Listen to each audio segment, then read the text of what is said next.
Chapter 3, Part 3, An Incommunicable Thing. Who has known great heights? Who has known heights and depths shall not again know peace, not as the calm heart knows low-lived walls, a garden close, and though he tread the humble ways of men, he shall not speak the common tongue again. Who has known heights shall bear forevermore, an incommunicable thing that hurts his heart, as if a wing beat at the portal, challenging, and yes, lured by the gleam his vision wore, who once has trodden stars seeks peace no more.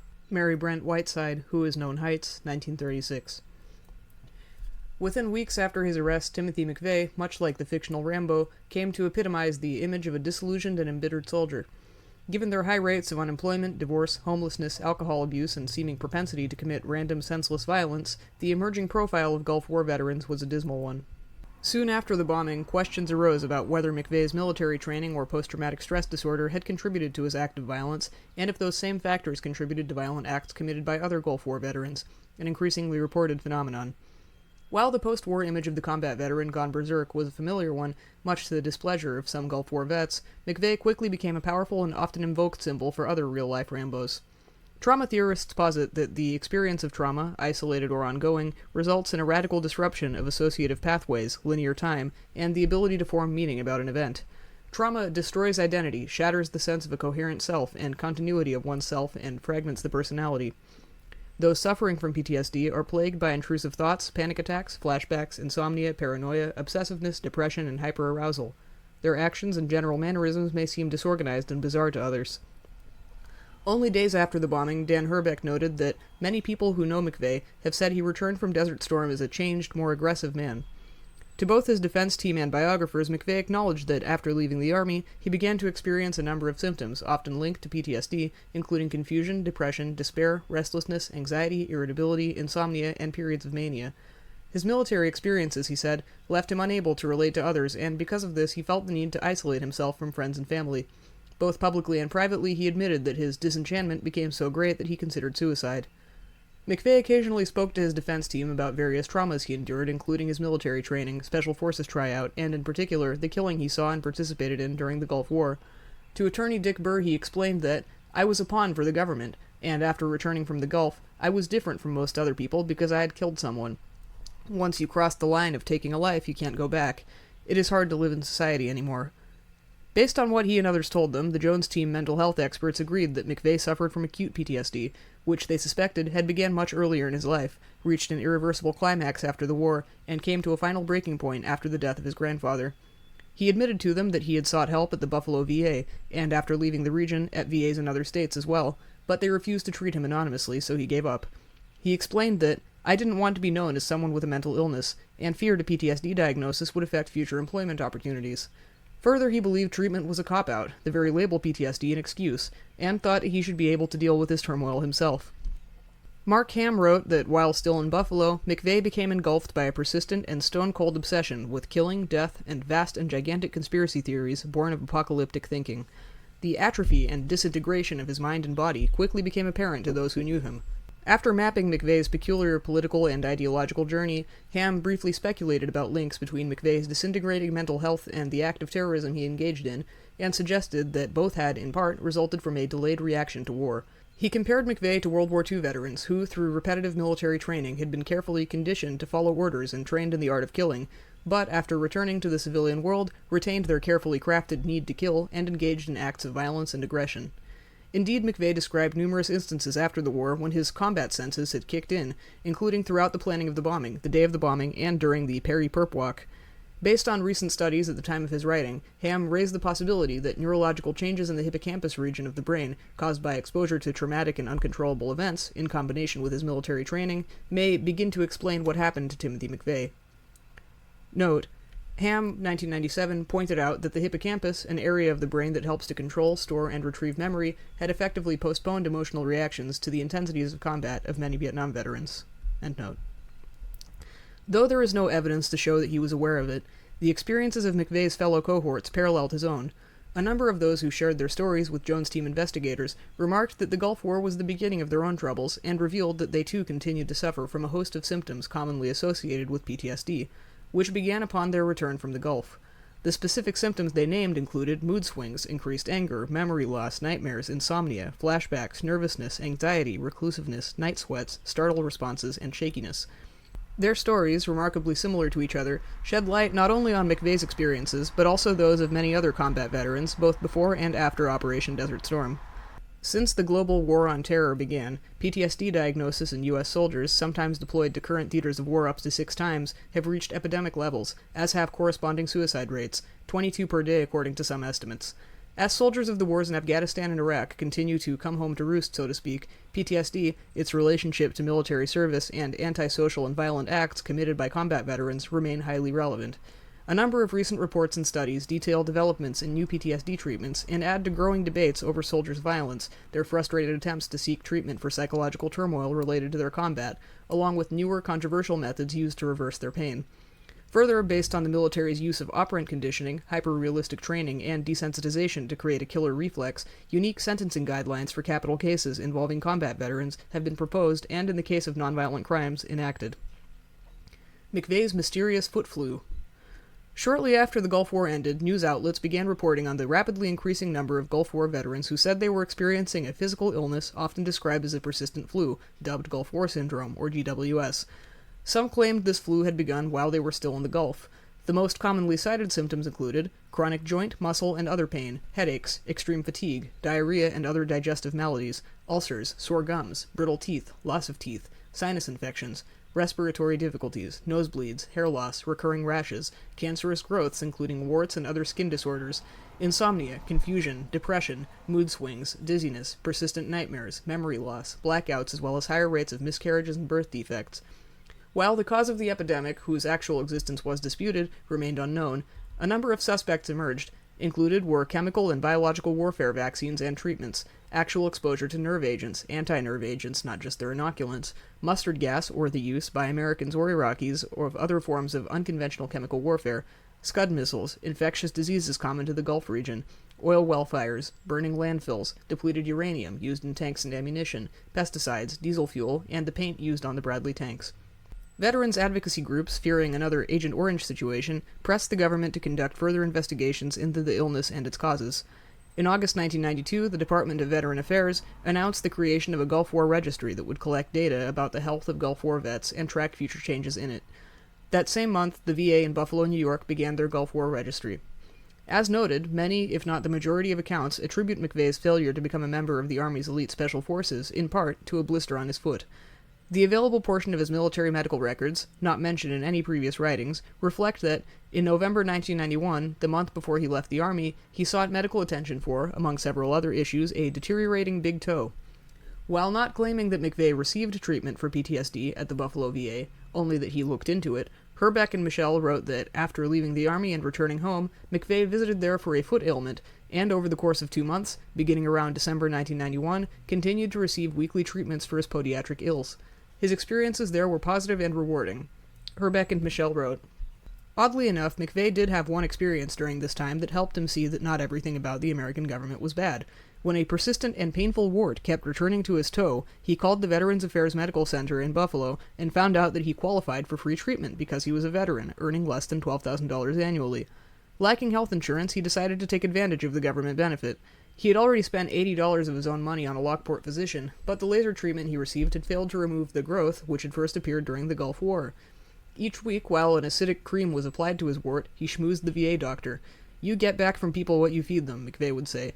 After 2 months of treatment, the wart vanished. The hospital's medical staff also checked him for the mysterious malady known as Gulf War Syndrome. But McVeigh exhibited no signs of fatigue, headaches, memory loss, or other symptoms associated with the illness. He was issued a clean bill of health." Note, Herbeck and Michelle based this passage on what McVeigh told them. He said, "In late 1992, I visited the VA hospital for treatment of a wart on my toe that developed in the Gulf. I had it removed by laser at the Lockport Clinic in about December 1991. It came back, though, so I sought chemical treatment, applied repeatedly over 6 to 8 weeks at the VA. I made weekly trips there, all prior to my Gulf War Syndrome exam. At the Vets Hospital, they wanted to screen me for Gulf War Syndrome. They screened me, and I checked out healthy." End note. Here, Timothy James McVeigh, while depressed and not the physical specimen the Special Forces sought, was nevertheless a perfectly healthy young man. For Herbeck and Michel, whose writing the majority of secondary and most widely known historical accounts are based on, this is the end of McVeigh's medical narrative. His motive for bombing the Murrah was rooted in political and ideological disease alone. He did not suffer from the constellation of mysterious symptoms reported by a growing number of returning vets. They based their opinion upon what McVeigh told them during their discussions and correspondence with him in 1999 and 2000. However, in what appears somewhat of a contradictory slip-up on McVeigh's part, and one overlooked by his biographers, in a letter he wrote them contained in the American Terrorist Collection, he said, "When I read of government deception, lies, corruption, it's cumulative. I'm highly retentive. I remember Laos, Cambodia. I remember Iran-Contra and CIA drug running. I remember and experience the Desert Storm Syndrome denials and the bureaucratic bullshit denials, etc., etc., etc., ad infinitum. Is that what they say?" Characteristically, however, several conflicting versions about McVeigh's visits to the Buffalo VA exist. One of the earliest, written by Dan Herbeck, appeared in a Buffalo News article only a week after his arrest. In it, Herbeck cited an anonymous government source who said McVeigh, claiming he earned below poverty-level wages, participated in a free screening exam at the Buffalo VA to determine if he had Persian Gulf syndrome.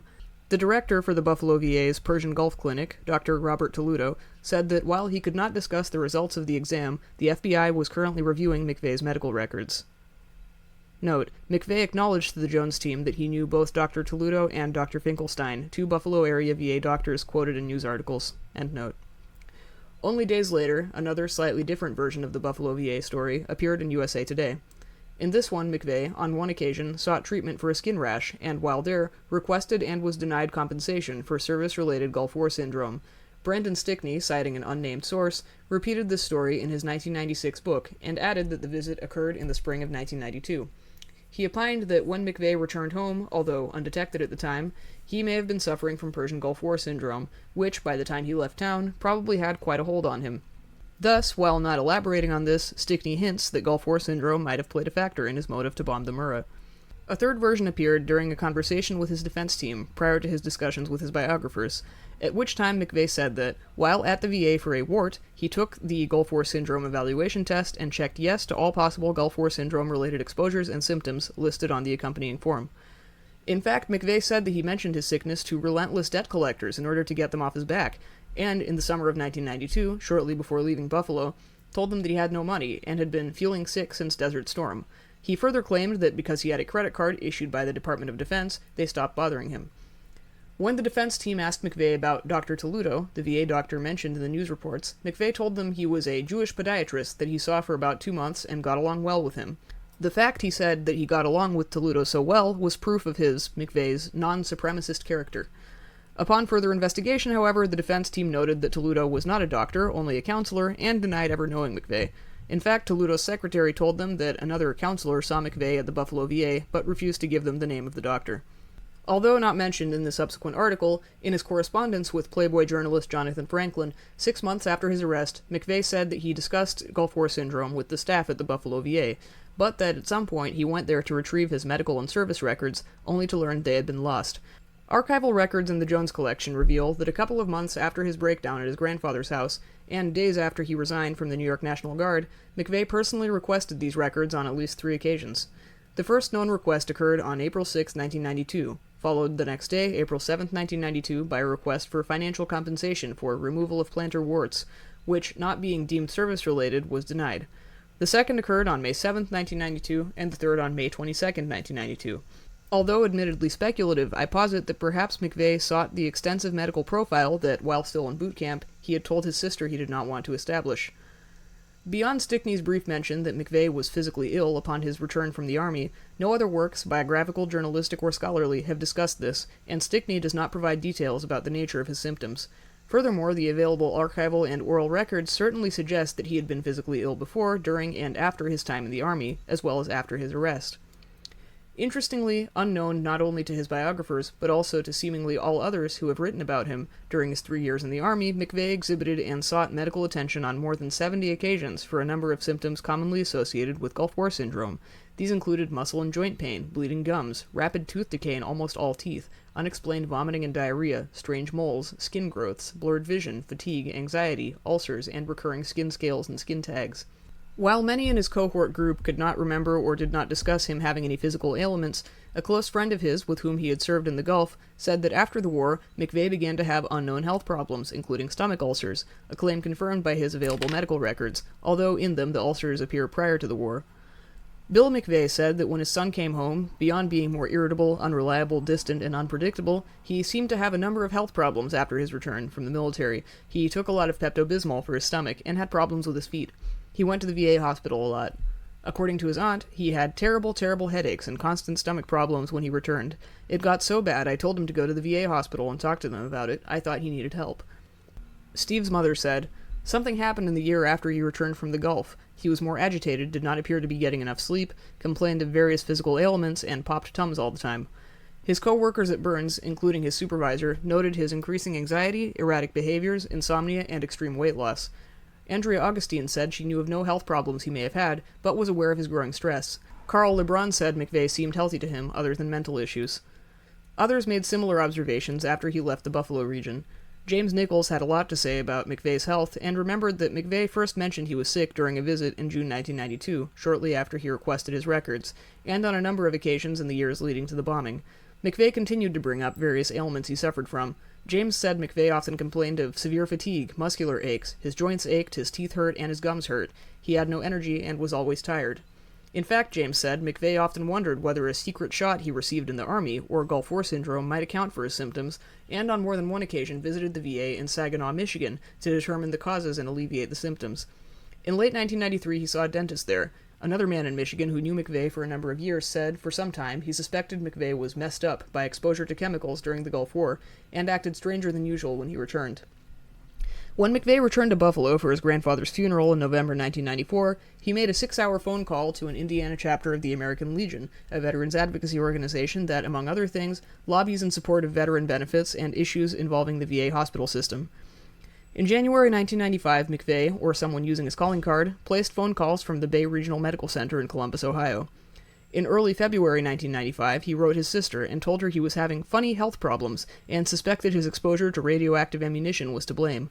He then continued, telling her, medical programs are one of the most effective means of control available to a government. The control of medicine and drugs is mandatory, and enclosed several articles about vaccines along with the letter.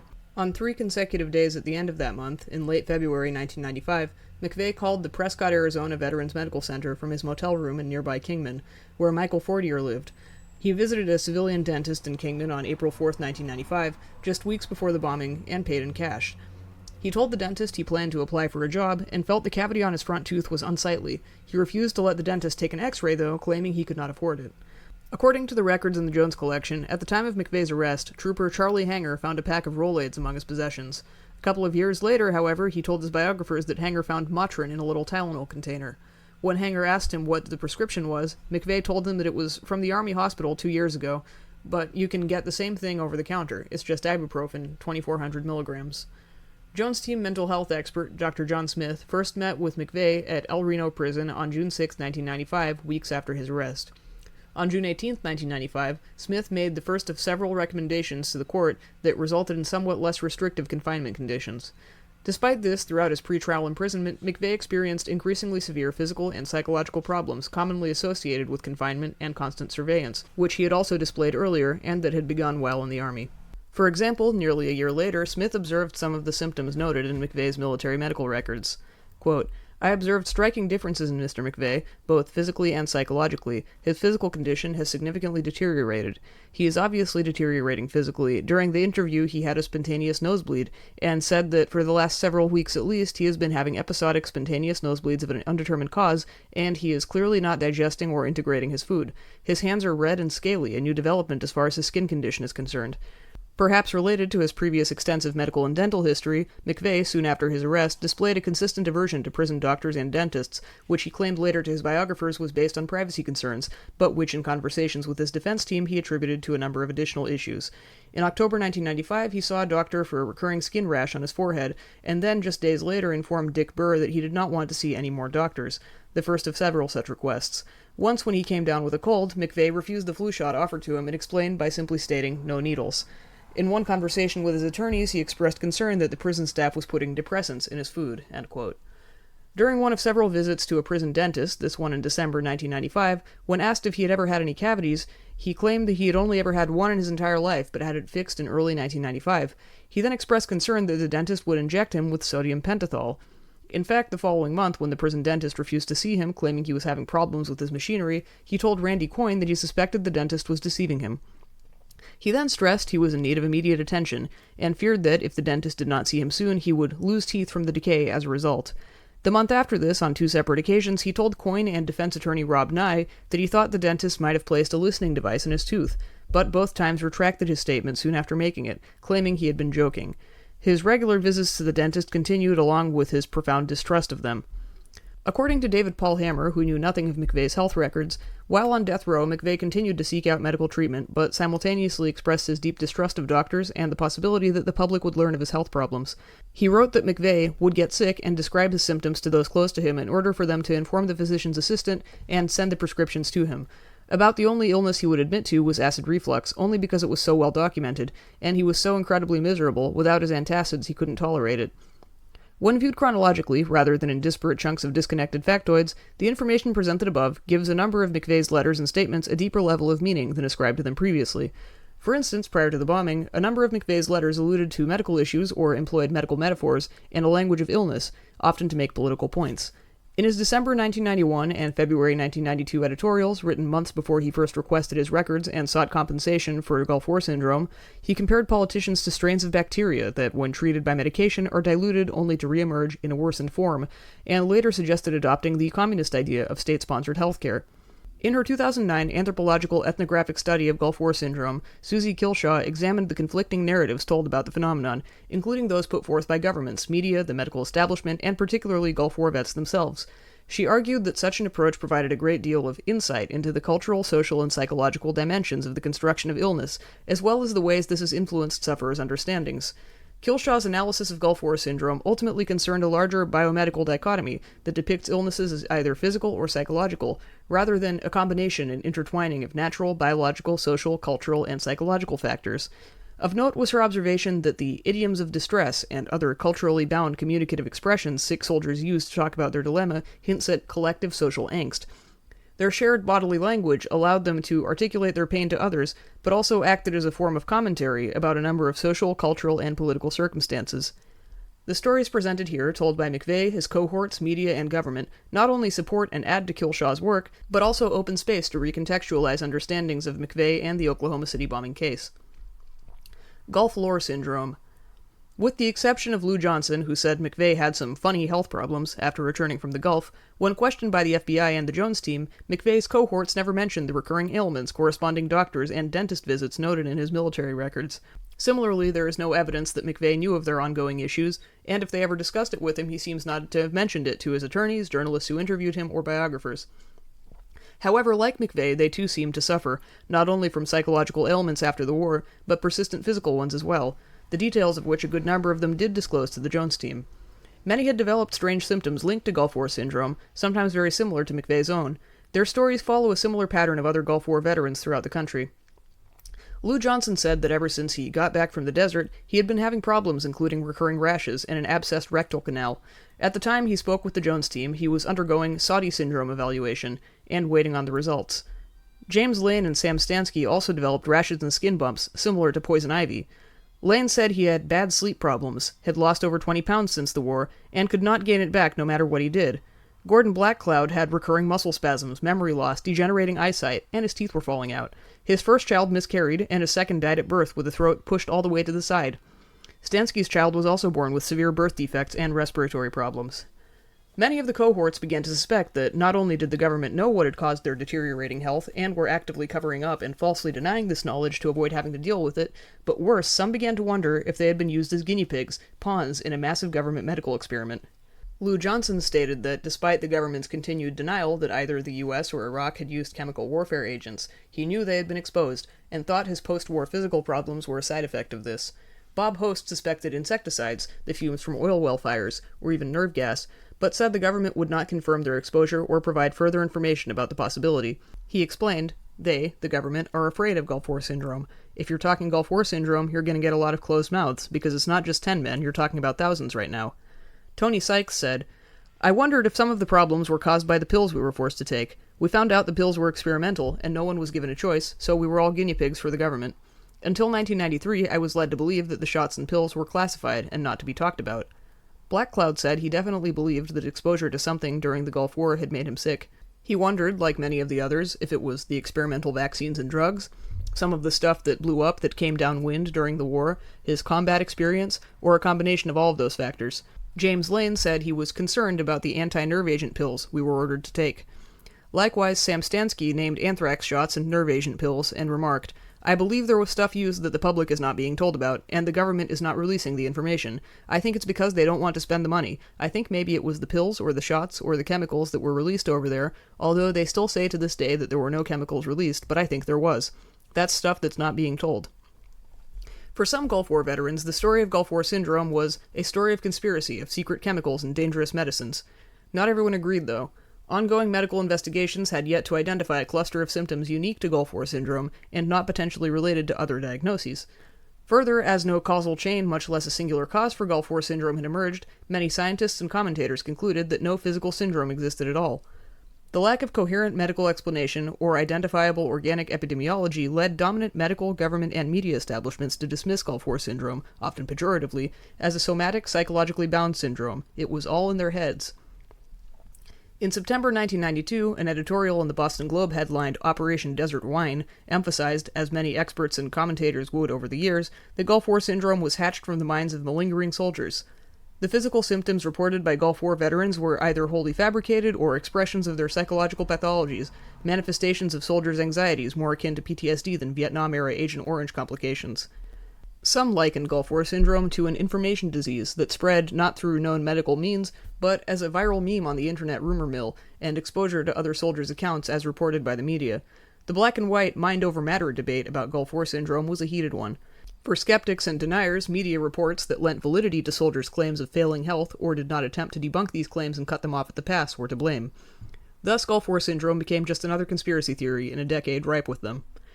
Reflecting the rhetorical style that often accompanied dismissals of Gulf War syndrome as a real phenomenon was a March 1997 Reason magazine article entitled Gulf Lore Syndrome that invited readers to step into a world where science is replaced by rumor. In this world, veterans, convinced they are the victims of a conspiracy deeper and broader than anything on the X-Files, claim to have skin-blistering semen and glowing vomit. The article compared the commonly reported Gulf War syndrome symptoms to Elvis sightings, and warned that soldiers who believed they had Gulf War syndrome would remain trapped in a world terrorized by rumors about their health until they saw reality for what it was and stopped insisting they were sick. While perhaps overstating the point, the author of the article expressed one side of the growing and highly polarizing atmosphere surrounding discussions about Gulf War syndrome during this time and throughout the next decade. The struggle over definitions and meanings was one waged upon academic grounds as well as medical, political, and journalistic ones. Illustrating this was Elaine Showalter's 1997 book Histories, Hysterical Epidemics in Modern Culture, published by Columbia University Press. Spelled Histories with a HY like hysteria. Narrator's note. In it, Showalter went so far as to compare Gulf War syndrome to other conspiracy theories such as alien abductions and satanic cults, which, while pervasive, remained beyond the boundaries of rational discourse, or at least as she defined it. Stories about Gulf War syndrome represented a plague of paranoia.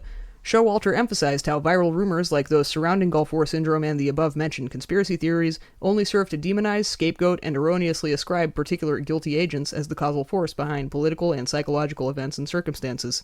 On the other hand, a growing number of academics theorizing about the meaning and implications of American conspiracy culture cited the preponderance of post-Watergate revelations about actual government conspiracies, cover-ups, and abuses to questions whether any specific conspiracy theory was metaphorically rooted in, if not directly linked to, actual ones, including Gulf War syndrome.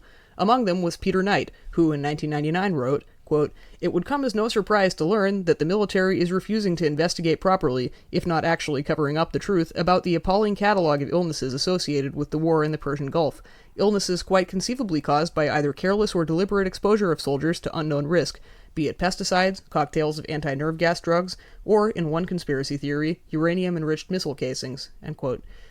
Despite the supportive approach taken by more sympathetic commentators like Knight, more often than not, Gulf War veterans seeking information about and help for their symptoms were dismissed and told they were psychosomatic in nature, evidence of their malingering, or that they'd succumbed to ill-informed hysterical conspiracy theories. Thus, some chose not to address or seek medical attention for their symptoms at all. Certainly many of McVeigh's cohorts had become frustrated with the VA in their attempts. At the time of his interview with the Jones team in 1995, Stansky said that he actually re-enlisted in order to get medical care for his child, born with birth defects, and had sought treatment for his own failing health. He had participated in a Desert Storm Syndrome physical, but in 1993, VA doctors told him that PTSD was responsible for his symptoms and referred him to the mental health division. James Lane said that he had gone to the doctor at least 5 times in order to determine the cause of his symptoms, but said rather than answers, all the doctors gave him was prednisone, which helped but did not stop his rashes from coming back. Lane said that when he asked his doctors if something during the war might have caused his rashes and sleep problems, they said they did not have the answers to that question, and as his inquiries to the VA only resulted in him getting the runaround, he eventually gave up trying to obtain answers altogether. Black Cloud said he too brought up his symptoms to the VA, but had not heard back from them in a long time, and after 1995 didn't even mess with the VA anymore. For a layperson, not to mention a sick soldier, determining the truth was nearly impossible.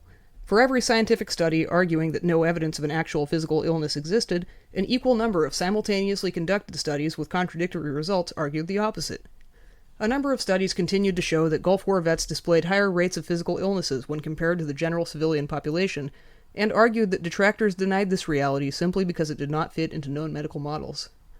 It is often said that conspiracy theories tend to equate the absence of evidence to proof of a conspiracy. Certainly the fact that pertinent government records detailing occurrences and circumstances related to possible causes of Gulf War syndrome, e.g. chemical warfare logs, military medical records, continued to go missing, failed to inspire confidence in official denials about the reality of Gulf War syndrome. Later revelations only serve to bolster conspiracy theories about it and intensify the already contentious debate. Throughout the 1990s and 2000s, from various congressional investigations, scientific studies, and government admissions, a number of commonly suspected causes of Gulf War syndrome became more credible. Among those suspected causes that were initially dismissed, but incrementally became more plausible, were a number of chemical warfare agents such as sarin gas, depleted uranium, oil well fires, as well as various ingredients in the experimental vaccines and pills administered to soldiers, some of which are discussed in previous chapters of this book. The U.S. government seemed to recognize potential harmful exposures only after they became undeniable, often through investigative journalism. Official acknowledgement followed in June 1993, when officials in the Clinton administration and Walter Reed Medical Center publicly announced that the DU used on U.S. tanks and artillery shells may have contributed to Gulf War syndrome. Among the thousands of U.S. troops exposed to DU was McVeigh's division.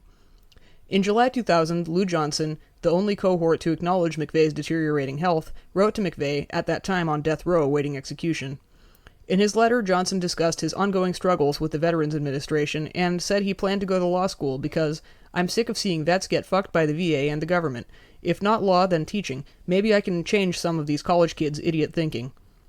He said after 7 years of fighting with the bastards at the VA who continuously fucked up his records, the Board of Veterans' Appeals finally determined that his problems were service-related. As the Rambo character reflected angst resulting from, among other things, the Vietnam-related Agent Orange scandal, fictional works of popular culture came to articulate shared environmental and political concerns raised by the mysterious and controversial Gulf War syndrome. Tracy Lett's fictional play, Bug, first performed in 1996, published in 2006, and adapted to film in 2007, depicts a Gulf War veteran named Peter, who confides to another character that during the war, Army doctors came in and really worked us over with shots and pills, ostensibly for inoculation, but there was something else going on too. A lot of the guys got sick, vomiting and diarrhea, migraines, blackouts. One guy had an epileptic seizure. Peter also began to feel funny, and the Army shipped him back to a military hospital in the United States, where he meets Timothy McVeigh. Over the next 4 years, Peter says, he and McVeigh were human guinea pigs, experimental test subjects for Army doctors who injected them with, among other things, various vaccines and inoculations that had devastating side effects. Peter tells bits and pieces of his story throughout the course of the unfolding plot, thereby building tension about whether or not many of the strange claims he makes, which he himself undoubtedly believes, are delusional or in some way based in reality. A disturbing picture reflective of the story told by Peter in Bug emerges when one reviews, in chronological sequence, the intricate details within the available portions of McVeigh's military medical records, as well as other archival defense documents and oral testimony pertaining to his cohorts, and juxtaposes these against the public history of Gulf War syndrome. Only after McVeigh's execution, when in 2008 the number of Gulf War veterans reportedly suffering from ailments linked to Gulf War syndrome reached over 700,000, did the Department of Defense recognize it as a legitimate service-related illness, and while money continued to be allotted for studies of its causes and treatments, to this day no consensus exists. In 2010, the VA announced it was reviewing the 300,000 compensation claims filed by Gulf War vets, acknowledging that some of them had been wrongfully denied. More recently, a November 2012 study published in the Archives of Neurology found that 1 in 4 suffered from Gulf War syndrome symptoms, attributed to nervous system damage resulting from exposure to neurotoxins, including the nerve agent sarin, and widely distributed anti-nerve agent pills. Similar studies have argued that exposure to pesticides, in combination with exposure to these other neurotoxins, cause Parkinson's disease. The 2012 study divided Gulf War syndrome symptoms into 3 categories: cognitive and depressive, confusion and memory loss, described as similar to Alzheimer's disease, and severe chronic body pain, all of which McVeigh and his cohorts reported nearly 20 years earlier. McVeigh's viral conspiracy theory syndrome. 2 weeks after the Oklahoma City bombing, the FBI conducted an interview with Peter Celino, name changed, a Buffalo resident suffering from HIV, who volunteered at a local nonprofit AIDS awareness outreach program. Celino said he first met Timothy McVeigh in 1992 when his supervisor at the program directed him to contact Tim, a man who had called the outreach office claiming to be a student at Buffalo State University who was interested in volunteer work. Throughout the following year, he and Tim met regularly. During one discussion, Tim said he had a great interest in helping AIDS patients and was thinking about starting his own outreach initiative, but needed access to a computer to do so. Celino described Tim as a strange and contradictory person who was vague about where he lived, and said that on at least 3 occasions he had dropped Tim off at the Buffalo VA Medical Center. Tim told Celino that he was undergoing treatment there for manic depression and paranoid schizophrenia, and said he sometimes blacked out, and while he could perform tasks in this state, later had no memory of what he did. He explained that the blackouts usually lasted for 2 or 3 days, but that one had lasted nearly 2 months. On one occasion, Tim told Celino that he used to be in the Army, but that the experience had been a negative one, and several times remarked that he had a past life he had not told Celino about, but advised Celino to be careful of him because of this. Celino told the FBI that sometimes Tim would flip out, suddenly become angry, and yell incoherently about the federal government. One of Tim's main gripes, he told Celino, was Social Security's rejection of his application for medical benefits. While Celino's story is quite strange, the statements of others lend support to it, and, true or not, it touches upon another larger discursive pattern that, I believe, correlates to the specter of Gulf War syndrome that seemed to haunt McVeigh and his cohorts. When the Jones team interviewed Steve Hodge's mother, she said that after McVeigh returned home from the Army, he developed a strange obsession with the AIDS virus. In a letter McVeigh wrote to Steve after leaving the Buffalo area in late 1992, he included clippings of news articles about a recent CIA drug-running scandal and wrote, "The U.S. government waged biological warfare against its citizens as a means of population control." Steve said that in previous conversations, McVeigh insisted that the government engineered the AIDS virus and introduced it into the public, first in Africa through a smallpox vaccine, and fluoride in the water supply was also poisoning people. Perhaps McVeigh became fascinated with HIV and AIDS after reading the news. After all, as he later explained, during this time he began to pay attention to what the news was really saying.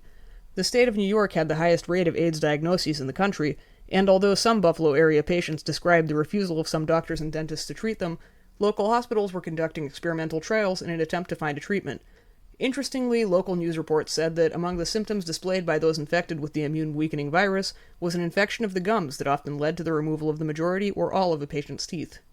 In June 1992, local AIDS hotlines received 6,400 callers requesting information about the virus and 1,000 seeking AIDS tests. In August of 1992, the Centers for Disease Control urged public health clinics to test all patients for HIV. In an unrelated initiative that same month, the Buffalo VA established their Gulf War Registry. Earlier, in March 1991, doctors from Walter Reed Army Medical Center warned that Middle East infectious diseases could manifest several years after their contraction, and banned Gulf War veterans from donating blood after 27 of them contracted a parasitic disease. By November 1994, newspapers warned of a newer threat faced by U.S. troops, described as more insidious than Iraqi tanks or Haitian machetes. While it is unknown how great the Haitian machete threat of 1994 was exactly, the report described diseases such as AIDS, malaria, and hepatitis as the new Iraqi tanks. Some reports suggested that despite their immunizations for things like hepatitis B and rabies, the fear of chemical warfare and AIDS alone was enough to cause soldiers to develop symptoms linked to Gulf War syndrome. In fact, given his voracious consumption of news, McVeigh likely came across at least a few of the many reports that established links between Gulf War syndrome and immune system reactions or failures, and to AIDS or HIV in particular. Kilshaw noted that both media reports and the vets she spoke to made explicit links between HIV and AIDS and Gulf War syndrome. On a number of occasions, McVeigh's Army doctors ordered AIDS tests for him, and while a routine practice, his continued but secret medical visits led to at least one of them. Later, quite a few studies found that many of the symptoms commonly linked to Gulf War syndromes were analogs to various acute chronic illnesses, persistent viral infections, and autoimmune deficiencies, including HIV, AIDS, herpes, hepatitis, and papilloma, the latter commonly causing persistent blister-like warts on a number of areas, including the feet. More than a few studies reported that patients treated for Gulf War syndrome responded positively when treated in the same manner as those treated for autoimmune deficiencies, including repeated rounds of strong antibiotics. Rather than being an illness rooted in a patient's mind, these studies further emphasize that anxiety itself weakens the immune system and exacerbates these types of chronic illnesses. In 1999, the Association of American Physicians and Surgeons linked several chronic illnesses, including Gulf War syndrome and AIDS or HIV, to mycoplasmal infections resulting from microorganisms that display characteristics of both viruses and bacteria, and reported positive results from treating them with antibiotics, vitamin support, and immune enhancers. A scientist whose research was described as something that might be seen on the X-Files had been commissioned by the VA to study the role of mycoplasma in Gulf War syndrome, believed that, as it appeared in the blood of Gulf War vets, it seemed genetically engineered and resembled a gene from HIV. The scientist's claim is similar to a vet featured in a magazine article that claimed one of the preventative injections administered to some soldiers included an untested component chemical resembling HIV genes that creates the immune-weakening condition that allows for the development of AIDS. Eventually, after years of previous denials, the Pentagon incrementally acknowledged that the experimental anthrax vaccine given to U.S. soldiers during the Gulf War contained the adjuvant squalene. It turned out that not only had officials repeatedly lied about the relationship of squalene throughout the 1990s, the U.S. military conducted experimental tests of vaccines for, among other things, AIDS and HIV, malaria, and herpes, using civilians and soldiers, while the Pentagon and other countries, including Thailand, conducted experimental trials of HIV vaccinations not authorized in the U.S. In fact, by February 1996, Gulf War syndrome had come to act as a powerful metaphor for disease, for a generation of Americans who suspected that Gulf War syndrome itself had been created by the hubris of modern science, one of our terrible Frankenstein monsters. Conspiracy theories about the government's responsibility for the creation of Gulf War syndrome were similar to those about AIDS. McVeigh's belief that the U.S. government created and released AIDS into the population was one shared with a large number of Americans, particularly African Americans. Cultural commentator Jody Dean wrote that the growing popularity of the AIDS conspiracy coincided with speculations during this same period that the CIA introduced crack cocaine into the black community. Both conspiracy theories, said Dean, had roots in the Tuskegee syphilis experiments, other unethical medical practices, and genocidal practices historically and systematically employed by the U.S. government to oppress black Americans. In 2005, journalist Margaret Cook reported on a study conducted by the University of Oregon, which found that over half of the African American population believed that HIV was man-made, and had been intentionally spread within their community by the government as a form of genocide. According to this lore, HIV was created in chimpanzees by the CIA in the 1950s, and first introduced to the public via polio vaccines, and later within the gay population through experimental hepatitis vaccines. Others simply believed that one way or another their community functioned as government guinea pigs. The continued belief in conspiracy theories of this type is founded upon actual experiments on humans involving radioactive isotopes, viruses, psychoactive drugs, cancer cells, mustard gas, fluoride, various vaccines, as well as chemical and biological weapons that continued well into the 1990s. The unwitting test subjects included, among others, soldiers, prisoners, veterans, cancer patients, and children. Cook, for one, did not discount out of hand such seemingly paranoid scenarios as ridiculous or implausible, and, like Dean, opined that suspicions and conspiracy theories about government science experiments were not as outlandish or unfounded as they may first appear when the practices of the U.S. after Nuremberg are considered. Cook warned that, even if the government did not create AIDS, its previous abusive research practices posed a danger nonetheless, as victimized individuals and populations may be suspicious of and reject, for good reason, harmless protective measures such as vaccines when offered. Further, throughout the 1990s, the government made a number of admissions about just such experiments that had occurred decades previous. A presidential advisory panel established in 1994 resulted in the declassification of documents pertaining to the use of civilians and soldier guinea pigs. The panel found that, while the great majority of these had been conducted to advance biomedical science, the intent of many was to advance national defense interests. The committee issued an official apology and paid settlements to many of the victims, an act of public apology and performance of public contrition that cultural theorist Bridget Brown noted had become commonplace and almost comical by the 1990s. Brown observed that, While the historical apology has become part of a collective national narrative of retrieved memories, official apologies for historical abuses lead not to public healing, but to confusion over to what extent abuses of power are pathologies, and result in a deep, intractable cynicism and suspicion of powers that be. Cultural theorist Jack Z. Bradich cited the AIDS conspiracy theory as one shared by both the left and right. He wrote that while they may have had good reasons for their beliefs, many noted by Bradich, detractors tended to psychologize the issue, deeming the belief evidence of race paranoia, an irrational belief in a very real genocidal structure. Bradich continues that the more pertinent question is not whether the U.S. government created and intentionally spread AIDS, but rather why even the suggestion of this unthinkable scenario provoked debunkers' virulent responses. AIDS, for conspiracy theorists, acts as a sign to be decoded, demystified, and uncovered, revealing a truth of social and historical relations underneath it, i.e., genocide, New World Order, population control. Killshaw wrote that soldiers' discussions about Gulf War syndrome were a form of commentary that used a shared bodily language to express collective social angst and distress within a world of shared social meaning that existed on the fault lines of culture. The narratives of suspicion offered by McVeigh and his cohort, like those of thousands of other Gulf War veterans, are closely related to and founded in the same circumstances that have led many in the African American community to believe that the government not only created AIDS, but also administered it to the citizenry. After all, many realized only later that the entire Gulf War itself had been a massive theatrical experiment in technology and genocidal greed. It is possible that, even if under an erroneous belief that the Army had administered vaccines or inoculants that led to his physical ailment, the fact that McVeigh embraced this belief speaks to additional motivations for his participation in the bombing plot that have hitherto remained unexplored. Finally, the movie Bug illustrates how works of fiction and popular culture voice shared concerns about biomedicine and its relationship to biowarfare. In Bug, as Peter slowly reveals details of his story, the audience learns that eventually he escaped the military hospital where he and McVeigh had been kept as experimental test subjects, but since then a plague of bugs continued to burrow under his skin. He explains that the U.S. Army first sprayed the bugs over Baghdad during the Gulf War, and later tested them on him and McVeigh. The bugs bite him, feed off his blood, and leave marks all over his body. Peter convinces his friend Agnes that the bugs, and bug bites, are real, and warns her, "I don't know that I'm not carrying some contagion. That's how they start. Typhoid, Legionnaire's disease, some government screw-up, AIDS."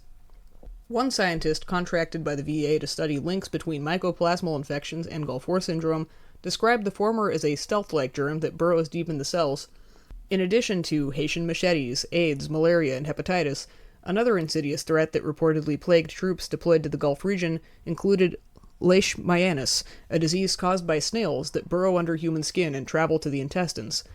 One informant in Killshaw's study described vaccines as a prevention solution that goes in your bloodstream to help the immune system by creating a barrier for the germ or the bug. In Bug, Peter covers the walls of a motel room, as well as everything in the room, with tinfoil in order to prevent his bugs from emitting signals that would alert his handlers to his whereabouts. Killshaw also wrote about one of her informants, a Gulf War veteran who covered his walls with tinfoil to prevent infections that might weaken his immune system. Furthermore, Peter's story in Bug and some of McVeigh's documented symptoms resemble those associated with Morgellons disease, which causes red spots to cover the body that eventually begin to ooze pus and blood. The cause of Morgellons, a disease many HIV/AIDS patients contract, is strands of bacterial fibers that, like Peter's bugs, burrow under the skin. "It's not just contact," said one scientist studying Morgellons, "it's something injecting itself beneath the skin." Like Gulf War syndrome, skeptics of Morgellons claim the only thing those diagnosed with it share is delusional parasitosis, the belief that bugs are crawling all over one's body. While Letts certainly did not review McVeigh's military records, and McVeigh never claimed he had literal bugs, the story offered by Peter is similar to those told by McVeigh about himself, those who knew him, and later within subcultural realms. Like McVeigh, Bug employs the language of suspicion and conspiracy to evoke collective but vague memories of a number of disturbing episodes in recent American history. Although Peter claims his handlers tried to set him up as John Doe 2, he escaped. Insofar as he expresses beliefs and fears about these episodes similar to McVeigh, and as relayed by Celino, Steve Hodge, his mother, and others, Peter represents McVeigh, but also McVeigh types, past and current. Thank you everyone for listening this far. One listener suggested, I should have probably done this sooner, if you go to ko-fi Kilo Oscar foxtrotindia.com/audiobooks lady, one word. You can donate to me if you like, because by definition, I can't make any money from this channel. So if you feel like it, I would very much appreciate it. And thank you for sticking around despite the infrequency of my updates. I will try my best to be better about it, and I hope you have a wonderful rest of your summer.